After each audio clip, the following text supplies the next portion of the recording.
Muy bien, hermanos. Bueno, pues vamos a pasar a la palabra, si les parece.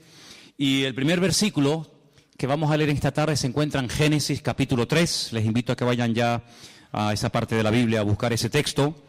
Y bueno, se me olvidó quitar la pizarra. Este fue el estudio que estuvimos dando el domingo pasado acerca de la bendición sacerdotal. Por si alguien dice, bueno, ¿y eso qué es? Bueno, eso fue de lo que hablamos el domingo. En esta tarde, pues estamos aquí, hermanos de Uruguay, de Ecuador, de Cuba, de Colombia, de Venezuela, en fin, de diferentes lugares, ¿no? Así que eso no es algo que podemos tener todos en común, porque hay de diferentes nacionalidades y hay hombres, hay mujeres, unos tienen una estatura, otros tienen otra, unos son más guapos, otros son más, en fin, no tan, bueno, el Señor sabe todo. Unos tienen un tipo de sangre, otros tienen otro tipo de sangre, unos tenemos unas huellas digitales, otros tienen otras huellas. Y en eso no vamos a ponernos nunca de acuerdo, porque aunque queramos es imposible.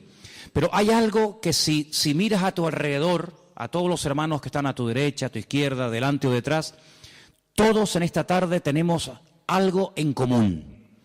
Yo sé que a lo mejor los más espirituales dirán, pues tenemos en común que tenemos una salvación en Cristo Jesús. Sí, por supuesto, hermano, eso sobra el decirlo, eso está claro.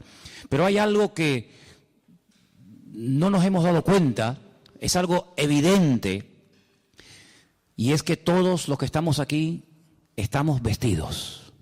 ¿Sí o no? Cada vez que te pones una camisa, un pantalón, una falda o una chaqueta, aunque sea la más cara, la más moderna, la más hermosa del mundo, cada vez que te vistes, recordamos algo que pasó en el principio de los tiempos. Y vamos a leerlo en esta tarde. Se encuentra en Génesis capítulo 3. El libro del Génesis es un libro extraordinario, un libro precioso. Los dos primeros capítulos nos hablan del poder creador de nuestro Dios, cómo con el poder de su poderosa palabra, valga la redundancia, creó todo lo que existe, todo lo que nuestros ojos pueden ver, incluso lo que nuestros ojos no pueden ver, pero que fue creado con el poder de su palabra, animales, árboles, estrellas, planetas, incluido el hombre. Sin embargo, cuando vamos al capítulo 3, encontramos lo que alguien ha titulado la ruina, la ruina.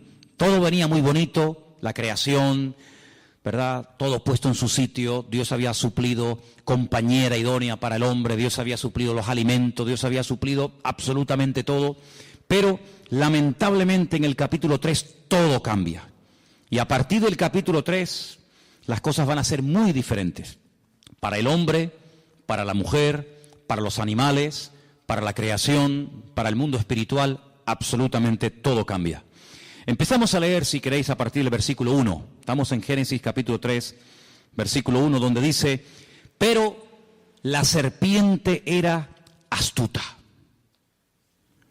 más que todos los animales del campo que el Señor había hecho. La serpiente, no dice Satanás. Este animal tenía una característica que la Biblia destaca. Dice que era astuta, y la palabra astuta y la palabra desnudo, que ahora vamos a leerla, es exactamente igual, solamente que se pronuncia diferente, pero se escribe exactamente igual. Ahora hablaremos de ello. La cual le dijo a la mujer, ¿con que Dios os ha dicho no comáis del árbol del huerto? Y la mujer le respondió a la serpiente, del fruto de los árboles del huerto podemos comer, pero del fruto del árbol que está en medio del huerto, dijo Dios, no comeréis de él, ni le tocaréis, para que no muráis. Entonces la serpiente le dijo a la mujer, no moriréis, sino que sabe Dios que el día que comáis, serán abiertos vuestros ojos, y seréis como Dios, sabiendo el bien y sabiendo el mal. Versículo 6. Vio la mujer que el árbol era bueno para comer y que era agradable a los ojos y árbol codiciable para alcanzar la sabiduría, y tomó de su fruto y comió, y dio también a su marido, el cual comió así como ella. Entonces fueron abiertos los ojos de ambos y conocieron que estaban desnudos. Entonces cosieron hojas de higuera y se hicieron delantales. Y oyeron la voz del Señor Dios que se paseaba en el huerto al aire del día. Y el hombre y su mujer se escondieron de la presencia del Señor Dios entre los árboles del huerto. Mas el Señor Dios llamó al hombre y le dijo, ¿dónde estás tú? Y él respondió, oí tu voz en el huerto y tuve miedo porque estaba desnudo y me escondí. Y dijo Dios, ¿quién te enseñó que estabas desnudo? ¿Has comido del árbol que yo te mandé que no comieses? Y el hombre respondió, la mujer que me diste por compañera me dio del árbol y yo comí. Entonces el Señor Dios le dijo a la mujer, ¿qué es lo que has hecho? Y la mujer dijo, la serpiente me engañó y comí. Y el Señor Dios le dijo a la serpiente, por cuanto esto hiciste, maldita serás entre todas las bestias y entre todos los animales del campo. Sobre tu pecho andarás y polvo comerás todos los días de tu vida. Pondré enemistad. Ahora viene la primera profecía de la Biblia. La primera palabra profética que arroja un rayo de esperanza de que va a ser restaurado el hombre en el futuro, pero a un alto precio. Y la profecía dice así, pondré enemistad entre ti y la mujer, entre tu simiente y la simiente suya. Esta te herirá en la cabeza y tú le herirás en el calcañar. Y a la mujer le dijo, multiplicaré en gran manera los dolores de tus preñeces. Con dolor darás a luz los hijos y tu deseo será para tu marido y él se enseñoreará de ti.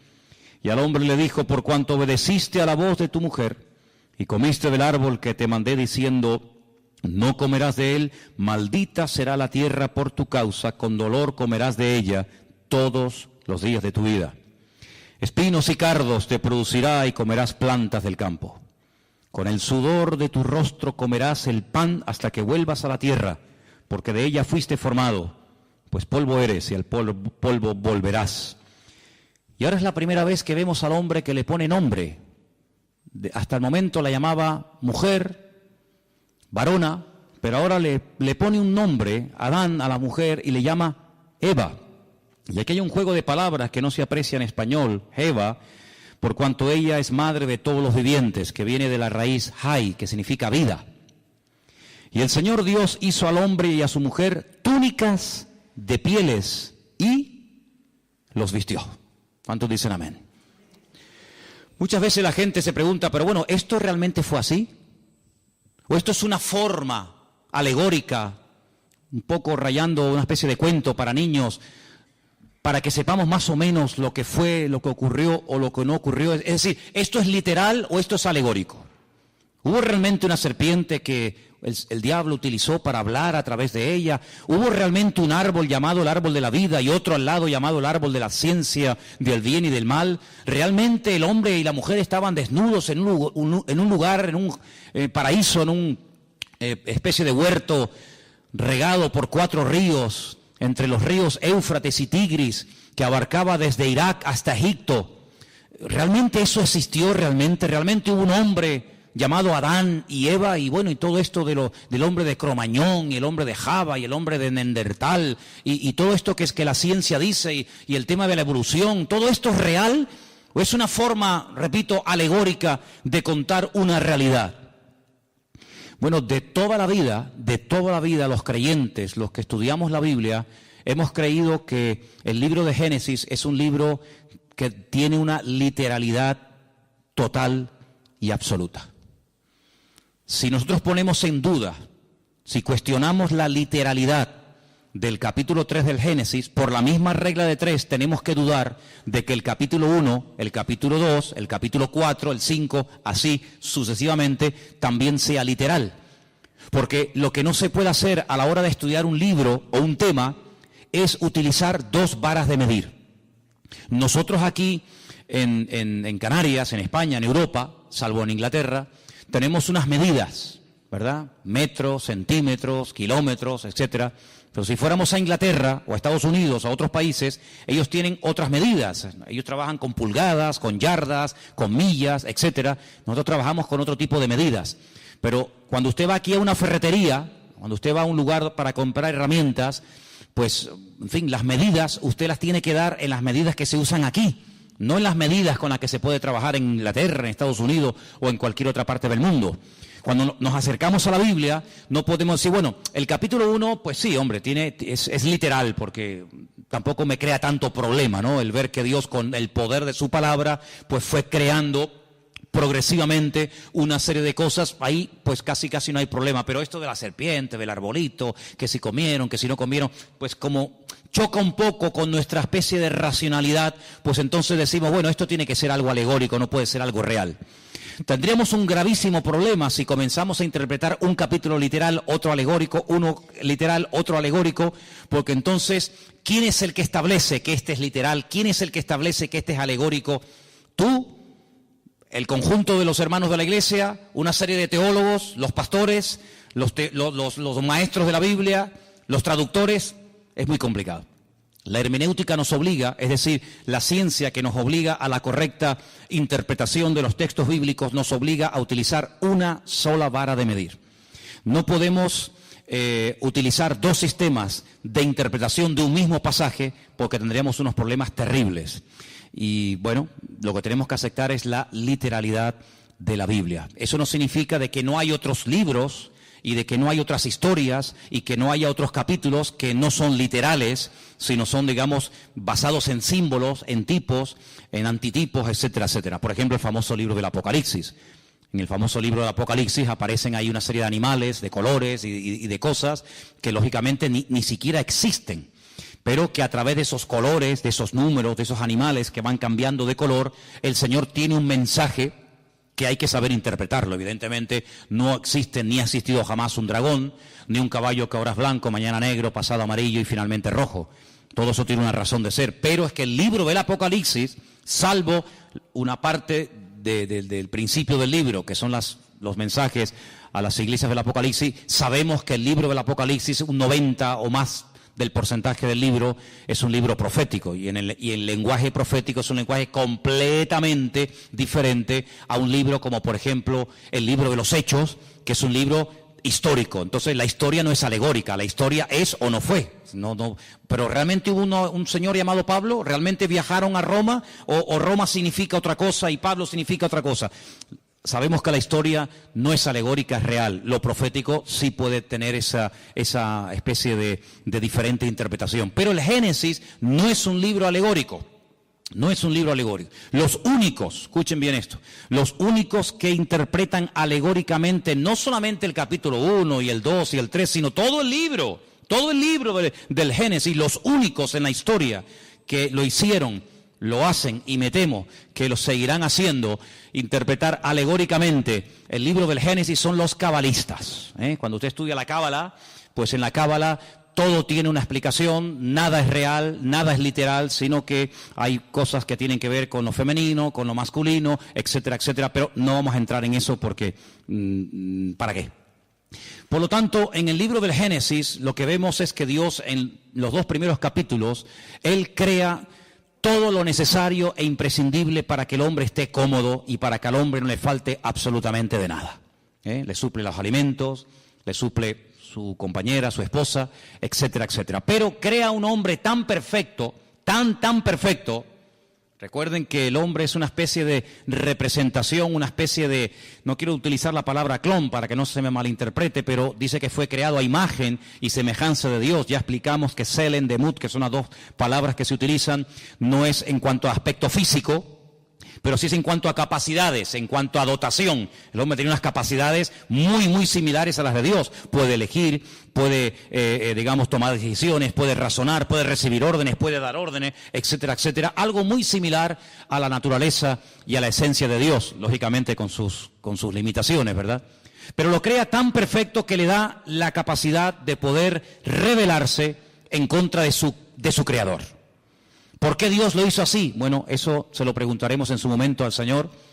Tal vez nosotros lo hubiéramos hecho de otra manera, pero no significa que el hecho de que Dios le haya dado, que haya dotado, que haya capacitado tanto a uno como a otro, tanto al hombre como a la mujer, con la capacidad de rebelarse contra su Creador, no significa ni mucho menos que Dios se equivocó o que Dios le hizo mal. Esa era la voluntad de Dios, y la voluntad de Dios, dice Romanos 12, es santa, agradable y perfecta. Y si así no fuera, entonces sí podríamos tachar o sí podríamos cuestionar a Dios de ser más que un Dios de amor, más que un creador de robots, un creador de clones, un creador de seres incapaces de rebelarse, sino que le aman y le obedecen, porque aunque quisieran dejar de amarle o dejar de obedecerle, no pueden, porque Dios no los ha capacitado para ser rebeldes. Todo lo contrario. El hombre se rebeló, el hombre le creyó más a lo que Satanás le decía que a lo que Dios dijo. Fijaros que en ningún momento, y esto es algo interesantísimo, hermano, en ningún momento Satanás cuestiona la existencia de Dios. En ningún momento dice cosas como Dios, ¿y ese quién es? Pero si Dios no existe, en ningún momento cuestiona Satanás la existencia de Dios, sino lo que cuestiona, lo que pone en tela de juicio, no es la existencia de Dios, sino las órdenes, las limitaciones que Dios ha puesto. Que Dios te ha dicho, luego ya Dios existe, lo da por hecho. Que Dios te ha dicho que si comes, que si desobedeces la orden que Él te ha dado, morirás. No le creas, no es verdad, no morirás. Lo que pasa es que Dios no te ha dicho toda la verdad y yo sí te la voy a decir. Fíjate qué tremendo, ¿eh? Es un atentado contra la mismísima esencia de Dios. La esencia de Dios es la verdad. La esencia de Dios es la verdad. Yo no lo voy a hacer ahora, pero si yo les trajera, que lo tengo por ahí fotocopiado, allí en el cuartito de la oración lo podéis ver, el capítulo 1 del Génesis, si comenzáramos a sumar una serie de palabras, continuamente, en todo el capítulo 1 y en todo el capítulo 2, continuamente aparece, después de leer ciertas y determinadas frases o textos, la palabra verdad. Y lees y verdad. Y es como que el texto lleva la firma de Dios. Es como cuando vimos aquí, ¿os acordáis? Cuando vimos aquí la bendición sacerdotal que estudiamos el domingo, esta bendición diseñada, creada y enseñada por Dios al hombre, lleva la firma de Dios. Saber encontrarla, pero la lleva. Luego, el libro del Génesis, el relato de la creación, lleva la firma de Dios, y la firma de Dios, la esencia de Dios, es la verdad. El mismo Señor Jesucristo, la misma palabra cuando se encarna, porque esto es un milagro, este es el milagro más grande de todos. El milagro más grande no es que un ciego pueda volver a ver, que es algo tremendo, o que un muerto resucite, o que un leproso sea limpiado. Sí, son milagros tremendos, pero hay algo más grande que eso, y es que la palabra, el verbo, se hace carne.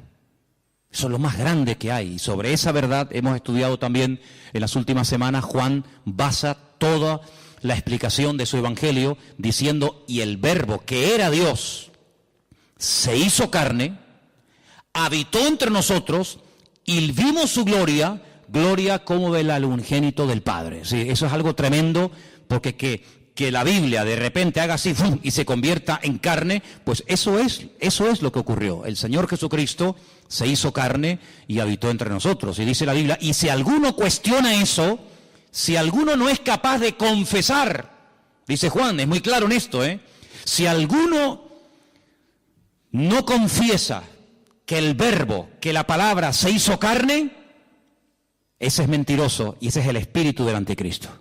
Qué tremendo, Por eso dice, ¿queréis probar los espíritus? Cuando dice Juan, no me estoy yendo del tema, ¿no? Pero solamente para remarcar un poco esto, dice, probar los espíritus, porque no todo espíritu es de Dios. Y uno dice, bueno, ¿y cómo pruebo? ¿Y cuál es la prueba? Dice, dile, ¿crees que Jesucristo, crees que el verbo ha venido y se ha hecho carne? No, yo no creo eso. Entonces este no es de Dios. Ahí se prueban los espíritus. Si dice que sí, evidentemente es otra cosa. Pero volviendo al tema, entonces lo que hace Satanás es que siembra la duda. Alguien dijo que la duda es el padre del pecado.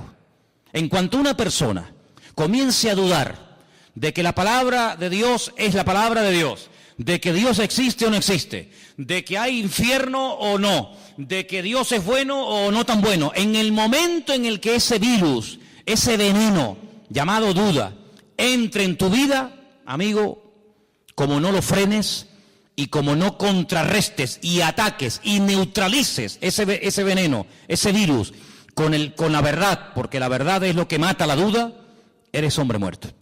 Y eso fue lo que Satanás comenzó a hacer. Él no cuestiona la existencia de Dios, ya lo haría en otros momentos de la historia, No te preocupes que el diablo tiene unas artimañas y tiene un montón de disfraces. En la Edad Media se puso uno, en la época de Adán y Eva se puso otro, y tiene muchos disfraces, y él va cogiendo el que más le conviene. En este momento no le convenía cuestionar la existencia de Dios porque, permítame la expresión, le saldría el tiro por la culata. Porque si alguien en esta vida sabía que había un creador y un Dios todopoderoso, ese era sin lugar a duda Adán y Eva, porque ellos no tuvieron ni padres, ni madres, ni suegros, ni suegras, sino que ellos eran producto de las benditas y poderosas manos de Dios. Por lo tanto, presentarse a ellos cuestionando la existencia de Dios hubiera sido un rotundo fracaso, porque ellos hubieran dicho, ¿cómo? Que Dios no existe, pero si hemos hablado con Él, hablamos todos los días con Él, y Él habla todos los días con nosotros. Nuestros cuerpos Él los creó. Yo me quedé dormido y cuando me desperté me encontré a Eva. El Creador me la entregó, por lo tanto por ahí el diablo iba mal. Pero emplea este arma favorita del diablo y es sembrar dudas. Sembrar la desconfianza en Dios. ¿Será verdad lo que Dios dijo? ¿Será verdad? ¿Funciona esto? ¿No funciona esto? Y entonces todos sabemos que esta persona desobedece, esta persona peca.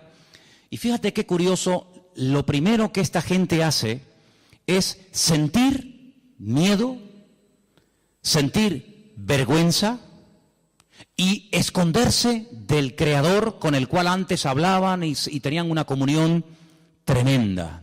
Cuando el Señor busca al hombre en el jardín del Edén y le dice, ¿por qué te escondes? Dice, porque oí tu voz y tuve miedo. ¿Tuviste miedo? ¿Y de dónde viene ese miedo? Luego el miedo es engendrado por el pecado. Si el pecado produce miedo, cuando una persona no tiene una relación íntima y segura con el Señor, tiene temores, y los temores son tan variados: miedo a la muerte, miedo a ser abandonado, miedo a caer enfermo, miedo a perder el trabajo, miedo a que mi marido se vaya con otra, miedo a no sé qué. Sí, es un abanico terrible, y eso el hombre comenzó a sentirlo, el hombre comenzó a experimentarlo, y el hombre llegó a tener hasta miedo de su propio Dios, de su propio Creador. Y le dice algo tremendo, le dice, es que también me oculté de ti porque estaba desnudo. Ahora, yo les dije que en el versículo 1, en el versículo 1 de Génesis, 3:1 de Génesis, describe a la serpiente como una criatura astuta. La palabra astuta en hebreo es arum, arum. Y la palabra desnudo en el versículo 10 es la palabra herón. Se escribe exactamente igual, las mismas letras. Claro, si les ponemos las vocales automáticamente varían. Es decir que Satanás lo que hace es que se camufla.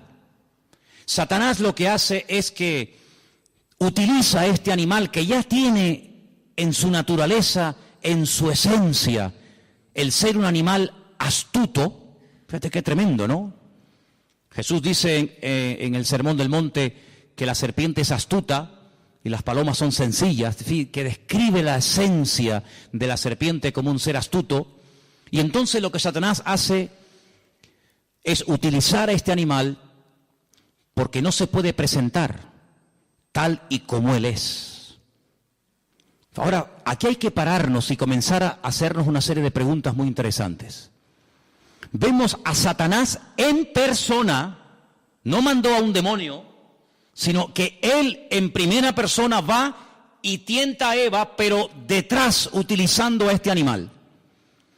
Y la única vez que lo volvemos a ver a él personalmente tentando a una persona, ya es en el Nuevo Testamento al Señor Jesucristo. Él nunca tentó a nadie personalmente, salvo a Eva en el jardín del Edén y en el desierto de Judea al mismísimo Señor Jesucristo. Con la gran diferencia de que en Génesis capítulo 3 va, digamos, disfrazado, escondido, parapetado dentro de aquel animal, y en el desierto no le va a servir ningún disfraz, sino que va a cara descubierta, porque delante del Señor no hay disfraz, no hay careta que valga, sino que delante del Señor dice que todos estamos desnudos delante de la presencia del Señor. ¿Te das cuenta? Pero el apóstol Pablo, que es un hombre que describe como nadie, el mundo espiritual, porque ahora hablaremos un poco de esto, Él dice que Satanás es capaz, en momentos puntuales, si es necesario, disfrazarse, vestirse como si fuera un ángel de luz.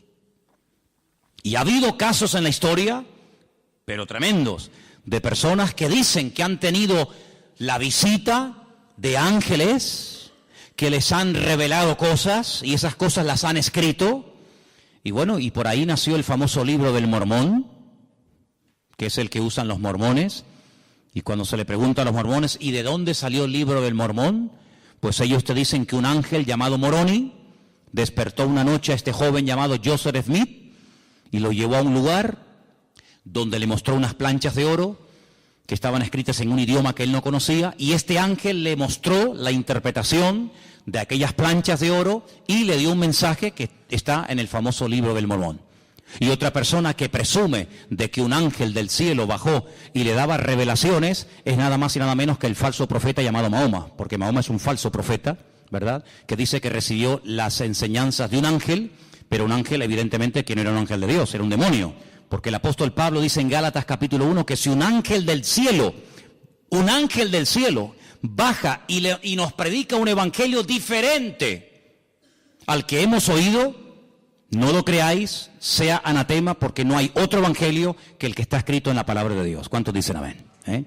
Así que en momentos puntuales Satanás incluso ha sido capaz de disfrazarse y de hacerse pasar como un ángel bueno, un ángel de la guardia, un ángel que viene a darte buenas vibraciones, buena energía, como dicen algunos por ahí. Ahora, fijaros qué interesante, porque Adán y Eva no tenían conocimiento, y esto es muy importante y yo sinceramente nunca lo he oído.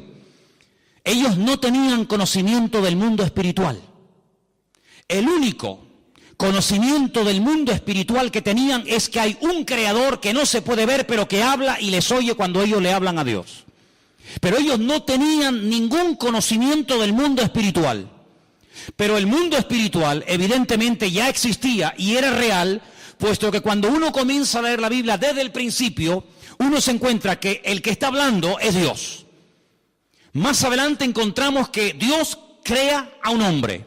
De ese hombre extrae a una mujer. Y encontramos a Dios, al hombre y a la mujer. Capítulo 1 y capítulo 2. Pero cuando vamos al capítulo 3 nos encontramos que ya no hay 3, ahora hay 4. Ahora seguimos teniendo evidentemente al Creador, a Dios, a Eva, a su marido Adán y a Satanás, utilizando a esta serpiente. Y la pregunta lógica es, ¿dónde dice en Génesis 1 o en Génesis 2 cuándo fue creado este personaje? Porque no vemos en ningún momento en el libro del Génesis, ni en Éxodo, ni en Levítico, ni en Número, ni en Deuteronomio, no vemos en ningún momento que este ser existía. Sin embargo, la palabra de Dios en Ezequiel capítulo 28, ahora leeremos algunos versículos, el Señor dice que este querubín, lo llama así, querubín protector, grande y protector, estuvo en el jardín del Edén. Luego hay una creación que no se relata en Génesis capítulo 1 ni en Génesis capítulo 2, pero que ya existía. Vemos que Satanás ya no es ese querubín protector encargado de la música, de la alabanza y de la adoración, sino que es un ser maligno que lo que pretende es separar al hombre de Dios. Luego ya su naturaleza no es una naturaleza sana, una naturaleza buena, sino que su objetivo es arruinar. Su naturaleza ahora es maligna, perversa. El Señor dijo, es un ladrón. Viene a hurtar, a matar y viene a destruir. Y aquí lo vemos, haciendo su primer intento en la historia de la humanidad, queriendo matar la comunión del hombre con Dios, queriendo separar al hombre de Dios, creando distanciamiento, creando mal ambiente, ¿verdad? Así que vamos a Ezequiel capítulo 28 para que veáis cómo en este libro, que por supuesto, sobra decir, no existía en los tiempos de Adán y Eva. Adán y Eva nunca leyeron el libro de Ezequiel. En el capítulo 28 se describe la naturaleza de este personaje. Ezequiel 28:12 viene hablando del rey de Tiro, pero en medio del mensaje de Dios al rey de Tiro, mete otro mensaje que complementa lo que viene diciendo y dice lo siguiente: Hijo de hombre, levanta endechas sobre el rey de Tiro. Tiro es una ciudad que está al norte de Israel, no entraba dentro del territorio de Israel, está bien al norte, ¿verdad? Y dile, así ha dicho el Señor, tú eras el sello de la perfección, lleno de sabiduría y acabado de hermosura. Solamente escucha estas tres características, son impresionantes, ¿eh? De ningún ser en la Biblia el Creador habla en semejantes términos. Los vuelvo a repetir: sello de la perfección, lleno de sabiduría y acabado de hermosura. Cuando Dios da algo no lo quita. Luego, aunque este ser fue arrojado de la presencia del Señor, su sabiduría, su hermosura y sus cualidades recibidas de parte de Dios se las llevó con él. Pero ahora dice algo tremendo. En Edén, ¿cómo sabemos que ya no está hablando del rey de Tiro? Bueno, por sentido común. En Edén no estuvo nunca el rey de Tiro.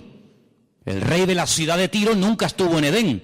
Luego ya no está hablando del rey de Tiro, sino ahora dice, en Edén, en el huerto de Dios estuviste. Ay, amigo. De toda piedra preciosa era tu vestidura. Yo les voy a pedir un favor a partir de ahora. Cuenten las piedras preciosas que yo voy a comenzar a leer a partir de ahora, por favor. Cuéntenlas, ¿sí? En Edén, en el huerto de Dios estuviste. De toda piedra preciosa era tu vestidura. Empiezo. De cornerina, topacio, jaspe, crisólito, berilo, iónice, zafiro, carbunclo, esmeralda.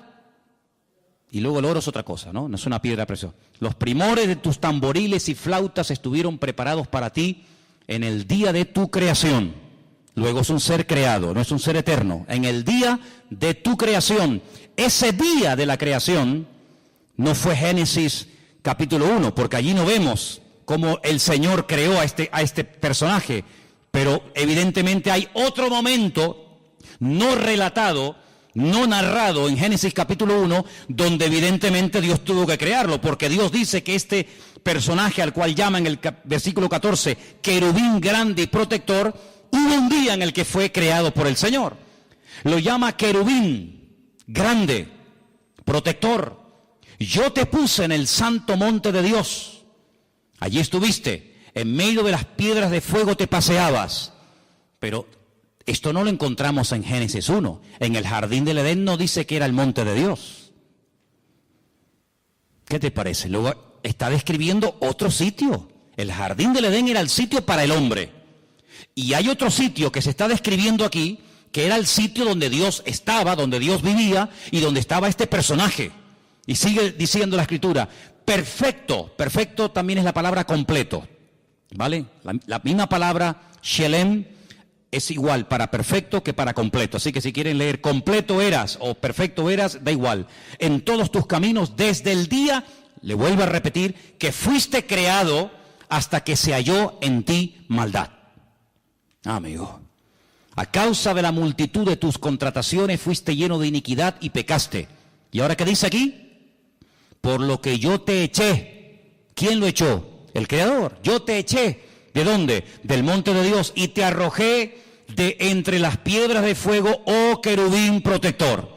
Y ahora lo vemos en Génesis capítulo 3, a este personaje que antes estaba en la presencia del Señor, ahora lo vemos en el jardín del Edén, tentando a Adán y tentando a Eva. Qué tremendo, ¿no? Y dice aquí, se enalteció tu corazón a causa de tu hermosura. Increíble, cómo tenía que ser este personaje, ¿eh? Lo más hermoso. Corrompiste tu sabiduría a causa de tu esplendor. Yo te arrojé por tierra. Delante de los reyes te pondré para que miren en ti. Con la multitud de tus maldades y con la iniquidad de tus contrataciones profanaste tu santuario. Yo pues saqué fuego de en medio de ti, el cual te consumió y te puse en ceniza sobre a los ojos de todos los que te miran. Todos los que te conocieron de entre los pueblos se maravillarán sobre ti, espanto serás y para siempre dejarás de ser. Fíjate que lo llama querubín, pero la palabra querubín en Génesis 1 no aparece. La palabra querubín en Génesis 2 no aparece. La primera vez que aparece en la Biblia la palabra querubín, ahora vamos a decir que es un querubín, aparece en Génesis capítulo 3. Volvamos a Génesis 3, concretamente el último versículo. Génesis 3, el último versículo. Y dice así: echó pues fuera al hombre y puso al oriente del huerto del Edén querubines y una espada encendida que se revolvía por todos lados para guardar el camino del árbol de la vida. Luego, si Adán y Eva nunca habían oído en su vida la palabra querubines, cuando se presenta este personaje utilizando a esta serpiente astuta, ella no tiene ningún conocimiento del mundo espiritual. Ella no sabe lo que es un querubín, ella no sabe lo que es un serafín, ella no sabe quién es Satanás, ellos no saben nada. Pero ellos estaban capacitados para discernir que esta tentación, este ataque, no provenía de Dios. Primero, porque está contradiciendo a la palabra. Dios dijo: si comes, morirás. Y este me está diciendo que no moriré. Luego, ¿a quién le creo? ¿A mi Creador y a mi Señor? El que me ha creado, el que me ha demostrado que me ama, el que ha creado un mundo maravilloso para mí, o a este que no sé quién es y de dónde ha salido. Ahí hay un dilema y una tentación. Eso es lo que es ponerte entre la espada y la pared, decir: ¿a quién le creo? ¿A Dios o al horóscopo? ¿A lo que dice mi Señor en su palabra? ¿O a lo que dicen las noticias en la televisión? ¿A lo que dice el santero que echa las cartas y el brujo que no sé qué y no sé cuánto? ¿O le creo a mi Señor? Amigo, tú verás. Lamentablemente tengo que decir que Satanás sembró el veneno de la duda, de la incertidumbre, de la desconfianza en el corazón de Eva, y le creyó más a este, que no sabía quién era y de dónde había venido, que a su Señor y a su Creador. Y cuando uno no cree la verdad, se convierte en un esclavo. Aquí arriba tenemos un texto, son palabras de Cristo. Él dijo: conoceréis la verdad y la verdad os hará libres. ¿Cuántos dicen amén? Cuando tú prefieres creer a tus mentiras y a tus rollos y a tus excusas y a tus argumentos, quieras o no quieras, te conviertes en un esclavo. En un esclavo de tus pasiones, en un esclavo de tus mentiras, en un esclavo de lo que te han dicho o de lo que tú crees que es. Cuando tú cuestionas lo que dice la Biblia, ¿y por qué Dios dice blanco si yo veo que es gris? Bueno, lo que tú veas es una cosa y lo que Dios dice es otra. Y tú te puedes equivocar, porque dice la Biblia que el ser humano es un ser ahora, y fíjate tú, imperfecto, lleno de debilidades, lleno de imperfecciones. Pero nuestro Dios es un Dios perfecto y nunca, jamás saldrá una mentira de la boca de Dios. ¿Cuántos dicen amén? Dios es un Dios de verdad, la esencia de Dios es la verdad. Dios no puede mentir. Va en contra de su naturaleza. Hay cosas que a Dios no le afectan, la mentira. Dios no puede mentir. La tentación, a Dios no le tienta nada. Dice: si Él no es tentado por nada, ni por nadie, Él tampoco puede tentar a nadie. Así que cuando tú seas tentado, no digas que Dios te está tentando, sino que tú estás siendo tentado porque le has dado lugar a una serie de circunstancias que estás creando el caldo de cultivo propicio para caer en la red. Pero Dios no tienta a nadie. Una cosa es que Dios te pruebe y otra cosa es que Dios te esté tentando. Cuidado. La prueba es para fortalecerte, para acercarte a Él. La tentación es al revés, para separarte y para que caigas y para que cuestiones pues la asistencia, el amor, la misericordia, la bondad o lo que sea de parte del Señor. Así que vemos que esta mujer, al no tener conocimiento del mundo espiritual, cree a este personaje que, repito, no sabe de dónde ha salido y que encima le lleva la contraria al Señor. Pero tú y yo no tenemos esa excusa para pecar. Porque tú y yo tenemos muchísimo conocimiento del mundo espiritual, ¿sí o no? Si tú le dices a Adán y a Eva, Satanás, dice, no sabían quién era. Pero si yo te digo a ti, el diablo, Satanás, el padre de mentira, ¿sabes quién es o no? Amigo, hay un conocimiento que tú tienes que ni Adán tenía. Y por eso dijo alguien en cierta ocasión que el terreno de Satanás es la ignorancia. Cuanto más ignorante sea, más fácil se lo pones al diablo para que te engañe. Ah, es que yo no sabía, por eso caíste. Pero ahora nosotros no tenemos la excusa de decir, es que yo no sé lo que son los demonios, yo no sé quién es el diablo, yo no sé. No, sí sabemos, claro que sabemos, hombre, que sí sabemos. Mira, el mundo espiritual, quien mejor lo describe, si a alguien le interesa este tema, es sin lugar a duda el apóstol Pablo. Hay un capítulo, no lo vamos a leer ahora, pero para los que toman nota y les gusta leer después en casa, es el capítulo 6 del libro de Efesios, la carta de Pablo a los Efesios. Pablo describe allí el mundo espiritual de una forma increíble. La jerarquía del mundo espiritual, como Pablo no la describe nadie. Él dice que hay, mira, principados, potestades, gobernadores de las huestes de las tinieblas, huestes espirituales de maldad en las regiones celestes. Si te vas al libro de Ezequiel, te encuentras, por ejemplo, en Ezequiel capítulo 28, los versículos 13 y 14, te encuentras a los querubines, que en Ezequiel 1 los llama los seres vivientes. Cuando tú oigas la palabra seres vivientes, son los querubines. Qué curioso que cuando dice la Biblia que el Señor mandó a construir el tabernáculo con todo el mobiliario, ¿se acuerdan? Con la menorá, con la mesa de los panes, con el altar del incienso, el altar del sacrificio, con el arca de la alianza. Dice que dijo, encima del arca, en la tapa, quiero que construyas 2 querubines, porque son los que van a proteger la presencia del Señor. ¿Qué puso el Señor en el huerto del Edén para que no dieran marcha atrás y alargaran la mano y comieran del árbol de la vida que producía la vida eterna? Querubines, protectores. Luego los querubines tienen, entre comillas, la función de proteger, de cuidar, de rodear el trono del Señor. Digamos que serían, entre comillas, para que nos entendamos, su especie de guardaespaldas, para que nos entendamos. Los serafines, que son otros seres angelicales que están en la Biblia, quien mejor lo describe es Isaías, capítulo 6. Cuando él es llamado, dice, cuando el Señor me llamó, yo vi la gloria del Señor. Y vi serafines que tenían 6 alas, con 2 volaban, con 2 tapaban su rostro y con 2 tapaban sus pies y decían continuamente, santo, santo, santo es el Señor, toda la tierra está llena de la gloria del Señor. Entonces te das cuenta que en la Biblia hay serafines, querubines, ángeles. ¿Quién se le presentó a María cuando le dijo, escucha mujer, bendita eres tú entre todas las mujeres? A partir de ahora te llamarán bienaventurada, porque llevarás en tus entrañas, llevarás en tu vientre, nada más y nada menos que al bendito Hijo de Dios. Un arcángel. ¿Quién? Gabriel. Luego dice, hay serafines, hay querubines, hay un arcángel que se llama Gabriel. Luego te vas al libro de Daniel y te encuentras que hay otro arcángel tremendamente poderoso que se llama el arcángel Miguel. El gran príncipe, dice Daniel 12, que está de parte de los hijos de tu pueblo. Te das cuenta que describe un mundo espiritual tremendo. Es decir, no lo podemos ver con nuestros ojos, pero eso no significa de que no existan.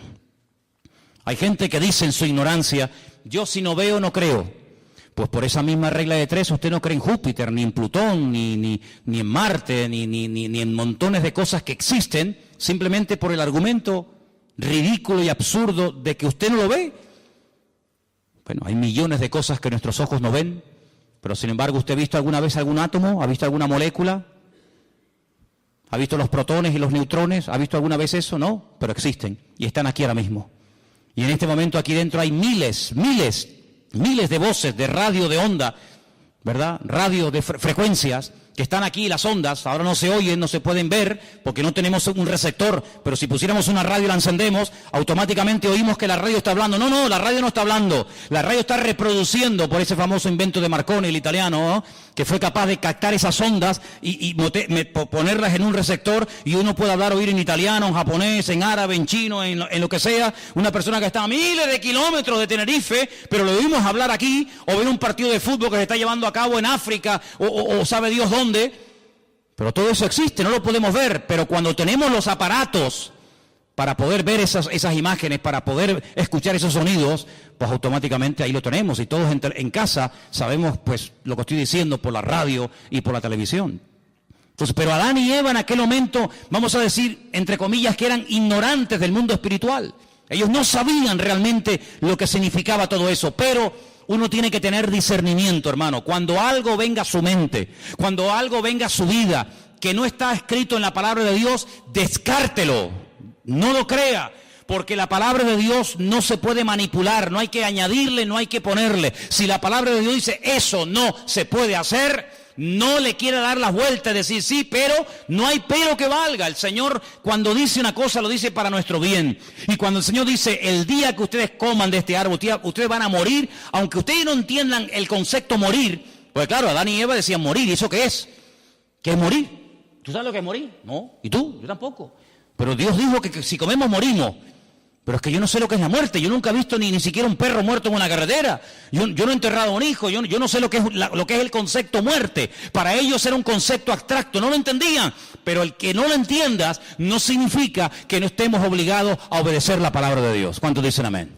Ahora nosotros, con más motivo, no tenemos ninguna excusa. ¿Por qué? Porque sabemos lo que es. Sabemos lo que es la muerte. Sabemos lo que es la tristeza, el desánimo, la depresión, la desgracia, los follones, los líos. ¿Por qué? Porque lo hemos visto en otras personas.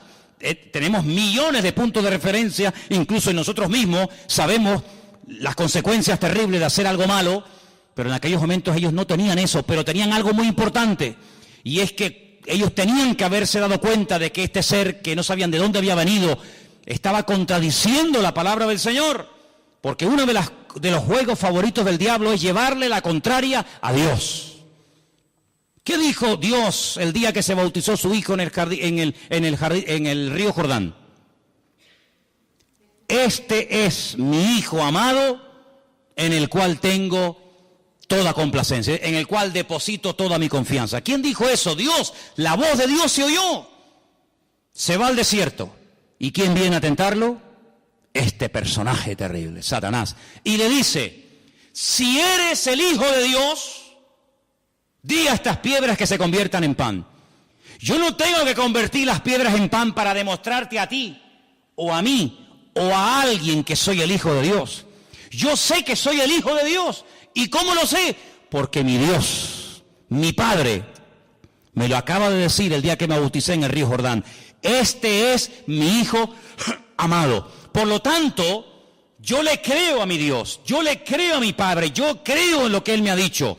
Y si nosotros tenemos esa fe y estamos agarrados a la palabra, cuando viene una mentira, cuando viene una herejía, cuando viene un mal pensamiento, cuando viene algo que contradice a la palabra, automáticamente, hermano, aunque no sepamos lo que puede pasar, aunque no entendamos todo, decimos no, esto no es de Dios. ¿Por qué? Porque va en contra de la palabra del Señor. Y nada más, y con eso tendría que sobrarnos todo lo demás. Ahora, varias cosas ocurrieron allí. Antes de ser expulsados, Dios confronta al hombre con su pecado y le dice, mira, a partir de ahora vas a darte cuenta de que la tierra no produce con la fuerza que producía antes. Tu mujer, cuando dé a luz, va a comenzar a sufrir dolores en el momento del parto. Y tú vas a comenzar a sudar. Luego se ve que antes no sudaba. Tú vas a comenzar a perder humedad. Tú vas a comenzar a secarte. Y vas a tener que reponer los líquidos, porque como no repongas líquido te deshidratas y te puedes morir. Entonces hay una serie de consecuencias en el mundo espiritual, en el mundo natural, en el mundo físico, que van a cambiar a partir de ahora. Pero cuando yo te eche del jardín del Edén, no te vas a ir como yo te puse aquí. Yo te puse aquí desnudo, pero tú te vas a ir vestido. Porque hemos leído esta noche, en el capítulo 3, versículo 21, que el Señor los cubrió con pieles de animales y los vistió. Y esto es una lección objetiva que Adán y Eva captaron al momento. Animales inocentes han tenido que morir por mi culpa. Ahora entienden lo que es morir. Cuando ellos vieron a esos pobres animales, yo no sé si eran ovejas, si eran cabras, yo no sé lo que eran. Pero la Biblia nos enseña que el Señor tomó pieles de animales, cubrió a este hombre y a esta mujer, y ellos vieron lo que significa, ellos entendieron el concepto morir. Es decir, que ahora estas ropas que me van a cubrir, me van a recordar a donde quiera que vaya, que yo tengo que vestirme porque me he convertido en un ser pecador. Y por eso dije al principio que cada vez que te pones una camisa, un pantalón, una falda o una chaqueta, por muy cara, por muy bonita, por muy moderna que sea, todo eso nos recuerda constantemente que somos pecadores, seres caídos, pero que por la misericordia y por la gracia de Dios podemos alabar a nuestro Dios. ¿Cuántos dicen amén? Así que la ropa no es ninguna bendición. Hay gente que se mata por tener la ropa de última moda y por tener marcas de no sé qué, y hay todo un negocio, hay todo un consumismo alrededor de esta historia de la moda, ¿verdad? Pero no se olviden de que todo eso viene como consecuencia del pecado. Y no solamente han tenido que morir animales inocentes para poder vestirlos a ustedes, sino que a partir de ahora la relación entre ustedes y yo va a ser diferente. Antes no había intermediario. El Señor venía, hablaba con ellos, ellos hablaban con el Señor, no había ningún problema. A partir de ahora no. A partir de ahora, cada vez que ustedes quieran acercarse a mí y quieran tener comunión conmigo, tienen que acercarse con sacrificios de animales. Y uno dice, ¿y por qué sacrificios de animales? Amigo, porque cuando el Señor les vistió a ustedes, animales inocentes tuvieron que morir para cubrir vuestra desnudez. Sangre de animales inocentes se tuvo que derramar para cubrirles a ustedes, y cada vez que ustedes quieran acercarse delante de Dios y sacrifiquen un animal sobre un altar de piedra, ustedes tienen que recordar que todo esto es la consecuencia de la desobediencia y del pecado de vuestros antepasados o de ustedes mismos. Ahora podemos entender el grado de desfachatez y de poca vergüenza que tuvo uno de los hijos de este primer matrimonio, cuando dice que los dos hermanos, Caín y Abel, fueron un día a la presencia del Señor. Ellos sabían que las ropas que llevaban les recordaban que eran pecadores, que papá y mamá vivieron un tiempo desnudo en un lugar maravilloso llamado el Gan Edén, pero que ahora tenemos que ir vestidos porque fuimos pecadores y desobedecimos al Señor, y tenemos que presentarnos delante de Dios con animales para recordar nuestra naturaleza pecaminosa. Y entonces llega uno de los hermanos y dice que llevó al Señor una ofrenda, pero no de animales, sino del producto de la tierra: peras, sandías, melones, papayas, pepinos, lechugas, y la pone sobre el altar. Y al lado está su hermano Abel presentando un sacrificio, y dice literalmente la Escritura que el Señor miró con buen agrado la ofrenda de Abel, pero no le agradó de la ofrenda de Caín. Y ahora uno dice, fíjate qué tremendo, ellos sabían, los dos hermanos, del mismo padre, de la misma madre, recibiendo la misma enseñanza, pero uno va delante de Dios como Dios manda, como Dios establece, como Dios dice, el otro como a mí me da la gana. Y aquí vemos una imagen de España, aquí vemos una fotografía, aquí vemos una realidad de nuestra sociedad. Por una parte, la gente que dice, ¿qué ha dicho el Señor?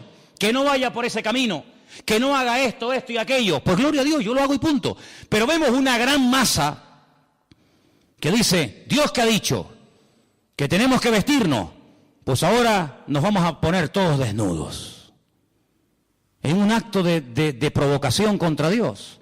Y si tenemos que hacer anuncios o programas de televisión donde la moda es ponernos desnudos, pues lo hacemos para llevarle la contraria a Dios.